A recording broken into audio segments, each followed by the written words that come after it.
मेरा नाम अदनान रज़ा खान है और जनाब इस टाइम पे मैं मौजूद हूँ नॉर्थ नाज़ाबाद ब्लॉक एल में जेपको ग्राउंड में, जहाँ पर एक वक्त में ऐसी पोजीशन थी कि क्रश प्लांट लगा हुआ था और इलाका मकीन जो है वो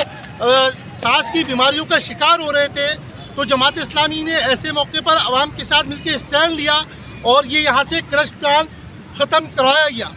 आज इसको जो है आज इसकी जो है वो कर रहे हैं, संग बुनियाद की जा रही है और इंशाअल्लाह ताला जल्द ये ग्राउंड जो है वो इलाका मकीनों के लिए खोल दिया जाएगा। और आप देख सकते हैं इस टाइम पे बच्चे यहाँ पर दूर से बच्चे खेल रहे हैं यहाँ पर और पैसे पर इसकी पोजीशन दिखा सकते हैं कि अभी क्या पोजीशन है और इंशाअल्लाह ताला मैं आपको उसके बाद की पोजीशन दिखाऊंगा जब ये बन जाएगा। तो आज के लिए इतना ही है, बाकी फैसल भाई आप दिखाएं कि इसकी अभी क्या पोजीशन है, किस तरह से ये हो सकता है, ये चल रहा है अभी इस टाइम।